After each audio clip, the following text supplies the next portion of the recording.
नहीं नहीं मारे, ऐसे तीन दे व्यभिचारी हैं। अच्छा, यहाँ से हाँ, सुना। ये बता के आए हैं पीछे भाई, जो आत्मा है ना, आत्मा वो तो अनुगत है, अनुस्यूत है, व्यापक है। लेकिन जो तीन शरीर हैं वो क्या हैं?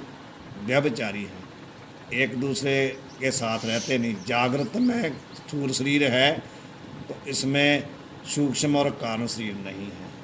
ठीक है। लेकिन आत्मा है, स्थूल शरीर को प्रकाशित कौन कर रहा है? आत्मा। तो स्वप्न अवस्था में सूक्ष्म शरीर है, कारण शरीर है, लेकिन स्थूल नहीं स्थूल नहीं है। है। वहाँ भी आत्मा प्रकाश कर रहा है। सुषुप्ति में जा करके स्थूल भी नहीं है, सूक्ष्म नहीं है, कारण शरीर है, आत्मा वहाँ भी उसको प्रकाशित करता है। ठीक। फिर समाधि अवस्था में या चतुर्थ अवस्था में जा करके अज्ञान भी नहीं है, कारण शरीर भी नहीं है, आत्मा वहाँ भी है। तो इसलिए कहा कि आत्मा अनुसूत है, अनुगत है, व्यापक है। जैसे मणकों में जो होता है ना, मणके जो मणियों में होता है, जैसे सूत व्यापक है ना, सभी के साथ उसका संबंध है। लेकिन मणियाँ अलग अलग है, मणियाँ एक दूसरे के साथ संबंध नहीं ना रखती हैं। एक मणि अलग है, दूसरी अलग है। सूत सबके साथ उसका संबंध है। ऐसे आत्मा अनुसूत है, तीन दे व्यभिचारी हैं। एक अवस्था को छोड़ के दूसरी अवस्था में भासे नहीं। एक अवस्था में जागृत में स्थूल है तो धोने नहीं है, स्वप्न में स्थूल नहीं है और सूक्ष्म कारण है। यानी एक अवस्था में को छोड़ के दूसरी अवस्था में रहते नहीं है। जो शरीर जागृत में है वो स्वप्न में नहीं है, जो स्वप्न में है वो सुषुप्ति में नहीं है। व्यभिचारी हो गया ना। व्यभिचार कहते हैं अपने आश्रय को छोड़ के और कहीं रहना, उसको व्यभिचार कहते हैं। अच्छा जी। जो अपना आश्रय उसको छोड़ कर किसी दूसरे आश्रय में रहने जाके, उसको व्यभिचार कहते हैं। या व्यक्ति तीन शरीर में आत्मा को न्यारो जानो। आत्मा अनुगत है, सर्वावस्था में भाष्य है, जाते व्यापक है। शरीर एक अवस्था को छोड़ के दूसरी अवस्था में नहीं रहते, लेकिन आत्मा सभी अवस्था में भासता है, व्यापक है। इसलिए कहते हैं या विवेक। इस विवेक से तीन शरीर में आत्मा को न्यारो जाना। समझो कि आत्मा न्यारा है, आत्मा का शरीर के साथ कोई मतलब नहीं। शरीर रहे अथवा ना रहे, आत्मा सब अवस्था में है। अब कहते हैं स्थूल शरीर तो अन्नमय कोश है, कारण शरीर आनंदमय कोश है, सूक्ष्म शरीर में प्राणमय, मनोमय, विज्ञान में ये तीन कोश हैं। पीछे भी कहा था कि पांचों कोश इन तीन शरीरों में आ जाते हैं। स्थूल शरीर तो हुआ, स्थूल शरीर तो हुआ अन्नमय कोश, और कारण शरीर हुआ आनंदमय कोश। बाकी तीन कोश बचे वो कहाँ आ गए? सूक्ष्म शरीर में। ये कोई पूछ ले मनोमय कोश किसको कहते हैं तो बताएगा कोई? मनोमय कोश किसको कहते हैं, विज्ञानमय कोश किसको कहते हैं, कोई बता सकता है? मेरे पीछे पीछे तो बोल रहे हो, यदि मैं ही पूछूं कि मनोमय कोश किसको कहते हैं तो क्या बताओगे? कोई बता सकता? वरिंदर सिंह, मनोमय कोश, विज्ञानमय कोश किसको कहते हैं?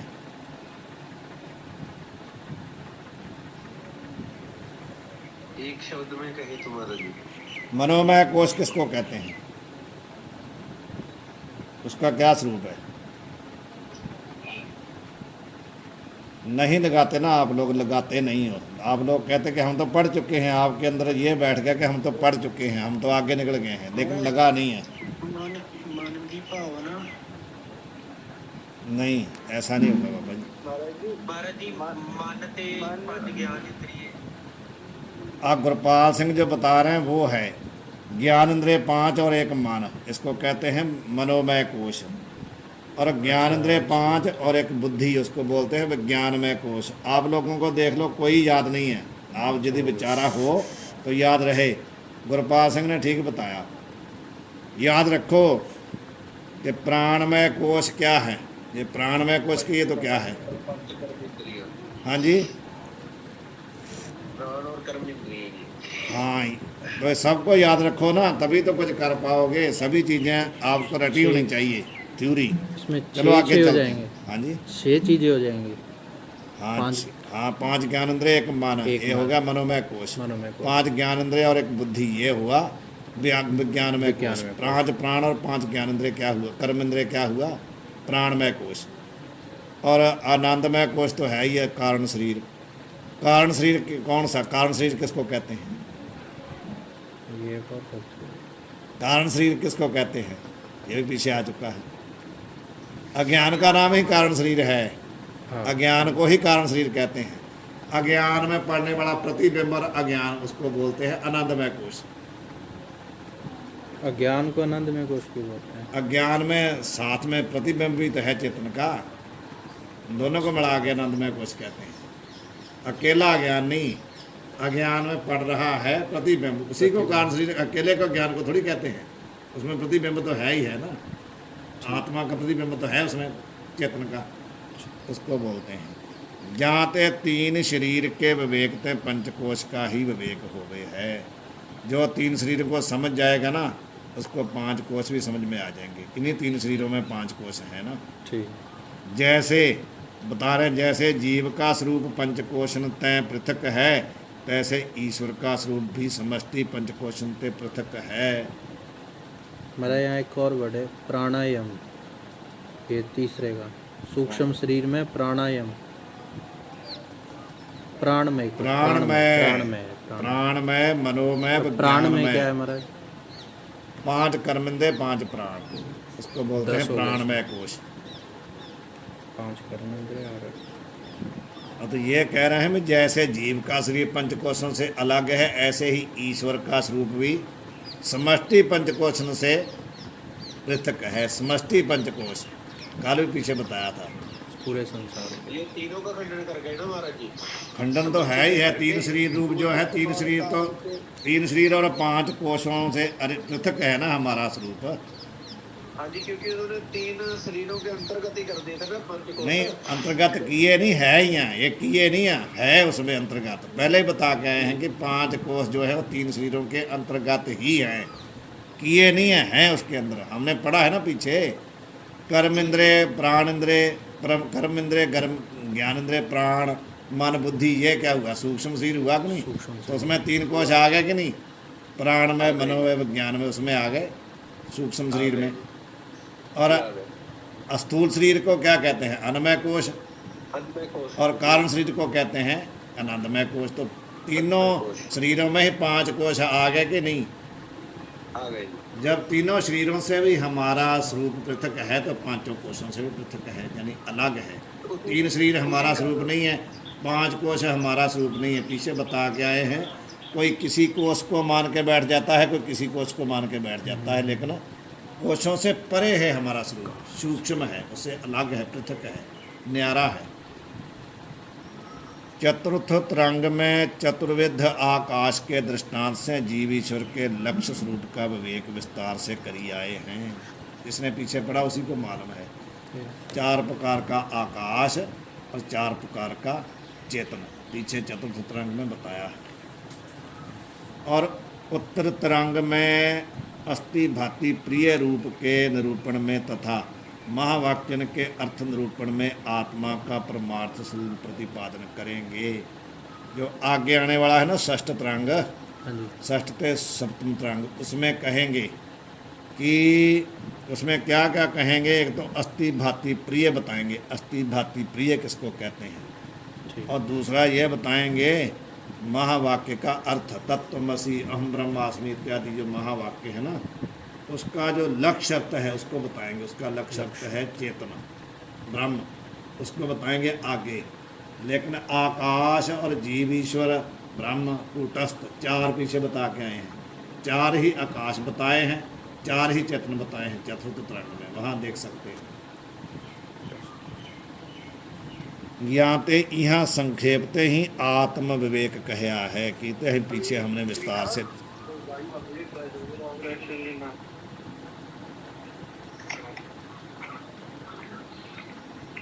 म्यूट कर लो बाबा जी, हरजिंदर जी म्यूट कर लो, म्यूट करो। कह रहे हैं कि पीछे हम विस्तार से लिखा है चतुर्थ तरंग में, इसलिए यहाँ पर हमने आत्म विवेक जो है बहुत ज़्यादा विस्तार से नहीं कहा। पीछे जो पढ़ लेगा उसको समझ में आ जाएगा। ठीक। महावाक्य के अर्थ का उपदेश इस रीति से पंचकोशन तय आत्मा को न्यारा जाने से भी कृत्य कृत्य होवे नहीं। मानो किसी को 5 कोश विवेक हो गया, इतना तो हो गया कि मैं 5 कोसों से अलग हूँ। फिर भी कहते ऐसा जानने पर भी वो कृत्य नहीं हुआ, उसका पूरा काम नहीं हुआ, अभी कुछ बचा हुआ है। इतना तो उसको पता चल गया कि मैं 5 कोसों से अलग हूँ, पर मैं ब्रह्म हूँ ये पता नहीं ना चला। 5 कोसों से मैं अलग हूँ, 3 शीरों से मैं अलग हूँ, 3 अवस्थाओं से मैं अलग हूँ, ये तो पता चल गया। फिर भी ये नहीं पता चलेगा कि मैं ब्रह्म हूँ, ये नहीं पता चला अभी। कहते इतना करने पर भी पूरा काम नहीं हुआ अभी। किंतु जीव ब्रह्म के अभेद निश्चय वास्ते फेरी भी विचार कर्तव्य रहे हैं। इतना जानने पर भी जीव और ब्रह्म का अभेद निश्चय करने के लिए कुछ और करना जरूरी है। प्रपंच से तो अलग मान लिया अपने आप को, लेकिन मैं ब्रह्म के साथ अभेद हूँ, मैं ब्रह्म हूँ, इसके लिए अभी और कहते विचार चाहिए, अभी पूरा काम नहीं हुआ। यहाँ ते कर्तव्य का अभाव रूप कृत्यकृतता की सिद्धि वास्ते महावाक्य का अर्थ उपदेश करे हैं। जो कर्तव्य है ना उसका अभाव है। कर्तव्य क्या है? जीव ईश्वर का अभेद निश्चय करना। तो उस कर्तव्य का अभाव जो है ना, अभाव रूप क्या है? कृतता भी हुई नहीं पूरी, तो उसके लिए ही कहते हैं, उसकी सिद्धि वास्ते महावाक्य का अर्थ यहाँ पर कहते हैं। स्वैया पंचकोश तय आत्म न्यारो जानी सो जानो ब्रह्म स्वरूप ताते भिन्न जो दीखे सुनिए सो मानो मिथ्या ब्रह्म कूप। अब कहते हैं पंचकोशों से आत्मा न्यारा है ना, बताया है अभी ये बता दिया कि आत्मा 5 कोशों से न्यारा है ना।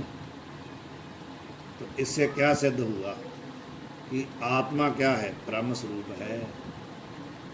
जब इतना पता चल गया 5 कोशों से आत्म न्यारो, इतना जान लिया, तो क्या निश्चय हुआ? जानो हम ब्रह्म स्वरूप। आत्मा क्या है? ब्रह्म स्वरूप है। 5 कोशों से न्यारा है तो फिर ब्रह्म स्वरूप है। ताते भिन्न जो दिखे सुनिए, उस ब्रह्म स्वरूप आत्मा से भिन्न इतर जो कुछ भी दिखता है अथवा सुनाई पड़ता है, जो कुछ भी आत्मा को छोड़ के जितना प्रपंच सुनाई पड़ता या दिखता है वो क्या है? सो मानो मिथ्या ब्रह्मकूप। वो तो भ्रम का कुआं है और मिथ्या है। आत्मा से भिन्न कुछ भी सत्य नहीं है। आत्मा ही ब्रह्म स्वरूप है। आत्मा से भिन्न जो कुछ दिखता है सुनाई पड़ता है वो क्या है? मिथ्या। और मानव ब्रह्मकूप भ्रांति का ही कुआं है और कुछ नहीं है। मिथ्या अधिष्ठान न बिगाड़े स्वप्न भीख ना दृद्री भूप। एक दृष्टांत देते हैं भी मिथ्या जो है ना अधिष्ठान का कुछ नहीं बिगाड़ता। मिथ्या जिसमें दिखता है ना, जिसमें वो कल्पित होता है, उसका कुछ नहीं बिगाड़ सकता वो मिथ्या। मानो मिथ्या सर्प है। सर्प कहाँ दिख रहा है? अधिष्ठान उसका क्या है? रज्जू। तो मिथ्या सर्प के आने से रज्जू का स्वरूप तो नहीं बिगड़ा ना, उसको कुछ नहीं हुआ, कुछ नहीं बिगाड़ा उसने। अधिष्ठान उसका रज्जू है लेकिन उसका कुछ नहीं बिगाड़ा। स्वप्न भीख ना दृद्री भूप। जे राजा स्वप्न में भिखारी बन गया तो उसका स्वरूप कुछ नहीं बिगड़ा, जागृत में सही रहेगा। वो स्वप्न में ही वो भिखारी हुआ है ना। अच्छत राज विचरित दुख पाया, सही था वो, लेकिन उसको स्वप्न में लगा कि मैं भिखारी हो गया, लेकिन उसका स्वरूप नहीं बिगड़ा। स्वरूप उसका क्या था? आत्मा था ना स्वरूप। तो वो तो स्वप्न में भी वैसा ही है, जागृत में भी वैसा ही है। सब कुछ करता तो अकर्ता। आत्मा कैसा है? सब कुछ करता हुआ भी अकर्ता है, निर्लेप है, कुछ नहीं करता। तब अस अद्भुत रूप अनूप। तो उसका ऐसा अद्भुत जो स्वरूप है ना, उपमा से रहित है। किसी प्रकार के साथ उसको, किसी पदार्थ के साथ उसका मेल नहीं कर सकते, सदस्यता नहीं बता सकते, ऐसा है। टीका है शिष्य पंचकोश ने आत्मा को न्यारा जान के सूख ही है सो। सूख अर्थ है सो। आत्मा ब्रह्म स्वरूप है जह जानो। या के विषय और बताते हैं। आत्मा पुण्य पाप करे है, सुख दुख भोगे है जाते, ताकि ब्रह्म से एकता बने नहीं। एक शंका करके और पक्का करते हैं। कहते हैं गुरुजी आपने कह दिया आत्मा जो है ब्रह्म स्वरूप है, लेकिन कहते हैं हमारे को तो ऐसा प्रतीत हो रहा है कि पुण्य पाप जो भी कर रहा आत्मा ही कर रहा है। पुण्य पाप जब करता है उसका फल दुख सुख भोगता है। और ऐसा जो पुण्य पाप करने वाला है उसकी ब्रह्म के साथ अभेदता कैसे हो सकती है? आत्मा ही तो पुण्य पाप करता, सुख दुख भोगता है। तो पापी पुण्य सुखी दुखी आत्मा जो है ब्रह्म के साथ कैसे भेद हो सकता है? शंका की है। ऐसी शंका होवे है। आत्मा पुण्य पाप करे हैं, जाते स्वर्ग नरक और मृत्यु लोक में नाना प्रकार के सुख दुख भोगे हैं, ताकि ब्रह्म से एकता बने नहीं। ऐसी शंका है, ये शंका है। उसका उत्तर देते हैं, अकर्ता अभोक्ता और नित्य मुक्त आत्मा का सदा ब्रह्म से अभेद है। कहते वो कुछ नहीं करता, आपको भ्रांति है कि वो पाप पुण्य करता है, सुख दुख भोगता है। ना वो करता है ना भोगता है। जो करता होता है वही भोगता होता है, जो करेगा वही भोगेगा ना। आत्मा अभोक्ता भी है अकर्ता भी है। तो जो अकर्ता है अभोक्ता है उसकी तो ब्रह्म के साथ भेद उसका हो ही जाएगा। ब्रह्म में अकर्ता अभोक्ता है ना, आत्मा में अकर्ता अभोक्ता है। कैसे है बता रहे हैं उसका समाधान। ताते भिन्न जो दीखे, ये मूल में कहा था ना, ताते भिन्न जो दीखे हाँ जी। इत्यादि 3 पादंते कहे हैं। यहाँ से कहते आगे बताते हैं भी आत्मा अकर्ता अभोक्ता कैसे है।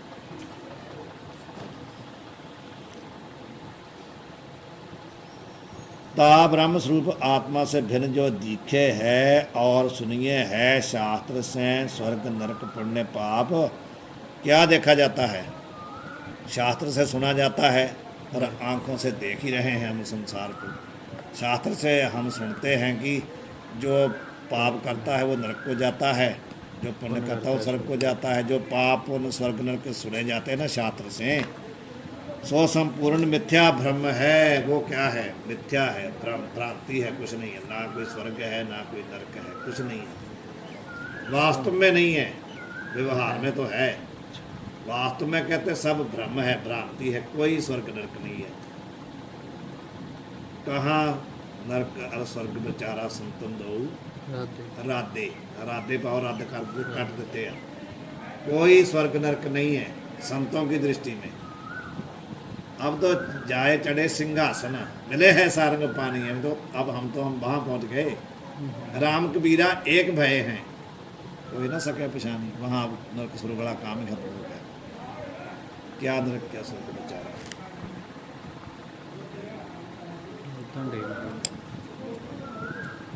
ये कहते हैं मिथ्या वस्तु अधिष्ठान को बिगाड़े नहीं। जो मिथ्या वस्तु होती है ना वो अधिष्ठान का कुछ नहीं बिगाड़ती, अपने आश्रय का। जैसे स्वप्न की मिथ्या भीख कहिए, भिक्षा मांगने ते भूप दरिद्री नहीं हो गए हैं।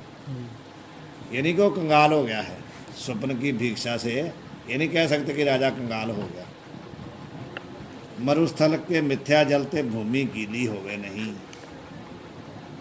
मरुस्थल का जो जल है उसने उसको भूमि को गीली थोड़ी किया है। अधिष्ठान का कुछ नहीं बिगाड़ा उसने। मिथ्या सर्पते रज्जू विषसैत हो गए नहीं। रज्जू में जहर थोड़ा आ गई है मिथ्या सर्प होने से। यहाँ ते सब कुछ करता कहिए संपूर्ण मिथ्या, शुभ अशुभ क्रिया का करता है। तो कहिए तो भी अकर्ता कहिए, परमार्थ से करता नहीं। वास्तविक कहते हैं आत्मा क्या है? जैसे वास्तव में रज्जू रज्जू ही रहा, मरुस्थल की भूमि भूमि ही रही, राजा राजा ही रहा, ऐसे ही कहते हैं सब कुछ व्यवहार करते हुए आत्मा क्या है?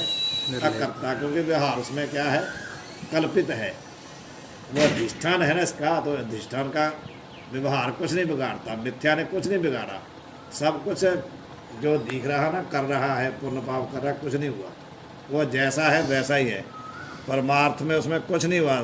सीधे सीधे देखो दृष्टांत दे दिए कि सर्प से रज्जू जो है विषवाड़ी नहीं हुई, मरुस्थल के जल ने उस भूमि को गीला नहीं किया, राजा भीख मांगने से दरिद्री नहीं हुआ। इसी प्रकार संपूर्ण जो मिथ्या व्यवहार है ना, संपूर्ण शुभ अशुभ क्रिया जितनी भी कर रहा है, उसको करने पर भी आत्मा क्या है? परमार्थ में नहीं करता कुछ भी। ऐसा तब कहिए तेरा अद्भुत आश्रय आश्चर्य स्वरूप अनूप कहिए उपमा रहित है। ऐसा तेरा आत्मस्वरूप है, उपमा रहित है। इसका भाव क्या है? इसका निष्कर्ष क्या है? बता रहे हैं। ब्रह्म से अभिन्न तेरे स्वरूप विषय स्थूल सूक्ष्म शरीर और तिनकी शुभ अशुभ क्रिया और ता का फल जन्म मरण स्वर्ग नरक सुख दुख संपूर्ण अविद्या से कल्पित है। ये क्या मतलब निष्कर्ष क्या बताया कि आत्मा जो ब्रह्म से अभिन्न तेरा स्वरूप है ना आत्मा, उसमें जितनी क्रिया है ना, तीन शरीर और उनके द्वारा जितनी शुभ अशुभ क्रिया होती है, जो उसका फल है सुख दुख नरक स्वर्ग आदि, वो कैसे प्रतीत हो रहा है? अविद्या से कल्पित है। अविद्या के द्वारा ही है सब कुछ, और कुछ नहीं है। फर्क नहीं कोई भी पड़ रहा उसको। अविद्या से कल्पित, जैसे सर्प है ना, रज्जी का कुछ नहीं बिगाड़ा, ऐसे ही अविद्या से कल्पित है संपूर्ण क्रिया जितनी हो रही है, और सुख दुख नरक स्वर्ग आदि जो कुछ है सब अविद्या से है। तेरे को कोई फर्क नहीं पड़ा, तूने कुछ नहीं किया, ना तो कोई क्रिया की है, ना ही तू स्वर्ग नरक में गया है, कुछ नहीं हुआ। ये सब अविद्या से द्वारा कल्पित है तेरे में। तो कल्पित वस्तु पहले कह दिया भी अधिष्ठान का कुछ बिगाड़ती नहीं है। जो कुछ भी कल्पित होगा पुण्य पाप, उसका तेरे को फल कुछ नहीं है, तेरे को कोई फर्क नहीं पड़ा। तू निर्लेप है, तू ब्रह्म है बस। ता कल्पित सामग्री से तेरा ब्रह्म भाव बिगड़े नहीं, जाते ज्ञान तय प्रथम भी आत्मा ब्रह्म स्वरूप ही है। भले ज्ञान अभी नहीं हुआ तब भी ब्रह्म आत्मा कैसा है? ब्रह्म स्वरूप ही है। ता के विषय तीन काल में शरीर और ता के धर्म का संबंध नहीं, ना ही शरीर का कोई संबंध है, ना ही शरीर के कोई धर्म का संबंध है। किंतु आत्मा सदा ही नित्य मुक्त है, ता का ब्रह्म से कदे भी भेद नहीं। ये कहा था ना कि पुण्य पाप सुख दुख करने वाला जो आत्मा, उसका भेद हो ही नहीं सकता। तो कहते उसमें है ही नहीं, वो तो अविद्या से कल्पित है। तो जो नित्य मुक्त है उसका ब्रह्म के साथ अभेद है।